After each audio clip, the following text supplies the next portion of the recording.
நீங்க பயன்படுத்தக்கூடிய தேங்காய் எண்ணெயா இருக்கட்டும், கடல் எண்ணெயா இருக்கட்டும், எதுவுமே எல்லாம் மினரல் ஆயில். மினரல் ஆயில்னா என்னன்னு முதல்ல தெரிஞ்சுக்கோங்க. பெட்ரோல் எடுக்கிறாங்களா, கச்சா எண்ணெய். இந்த கச்சா எண்ணெய் எடுத்து அதுல பெட்ரோல் எடுத்துருவாங்க, அடுத்து டீசல் எடுத்துருவாங்க, இந்த மாதிரி ஒவ்வொன்றா எடுத்துருவாங்க. எடுத்ததுக்கு அப்புறம் ஒரு மாதிரி கன்றாவியா ஒரு விஷயம் இருக்கும். அந்த கன்றாவியான விஷயத்துல இருந்து கடைசியா ஒன்று எடுப்பாங்க. அது பேர் தான் மினரல் ஆயில். அதனால வெள்ளை வெளியேன்னு தூய்மையா இருக்கும். ஆனா அது எதுக்குமே பயன்படாது.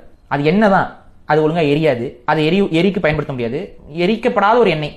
சரி, இந்த எண்ணெயை என்ன பண்றது? அப்பதான் யோசிக்கிறாங்க, இந்த எண்ணெயை நம்ம என்ன பண்ணுவோம், இதுக்கு வாசனையை மாற்றுவோம். ஏன்னா அதுக்கு வாசனை கிடையாது, ஆர்டர்லெஸ், வாசனை இல்லாத ஒரு திரவம் எண்ணெய். அப்ப அதுக்கு வாசனையை வைத்தோம். எப்படி என்ன வாசனை போடுவோம்? கொஞ்சம் ஆலிவோட வாசனை கொடுங்க, ஆலிவோட வாசனை, இப்போ இது ஆலிவ் ஆயில். தேங்காய் வாசனை கொடுங்க, இது கோகனட் ஆயில். சன்ஃபிளவர் வாசனை கொடுங்க, சன்ஃபிளவர் ஆயில். நீங்க யோசிக்கணும், நம்ம ஊர்ல எல்லா வீட்லயும் சன்ஃபிளவர் ஆயில், சன்ஃபிளவர் ஆயில், எல்லாரும் சன்ஃபிளவர் ஆயில். அது சன்ஃபிளவர் எண்ணெயே கிடையாது, mineral oil, petrol by product. அதை விக்குது. தடுத்துருவாங்களா? திமுக தடுத்துருமா? காங்கிரஸ் தடுத்துருச்சா? பாஜக தடுத்துருச்சா? பேசி இருக்காங்களா? இதை தமிழ் தேசியவாதிகள் தான் பேசுறோம்.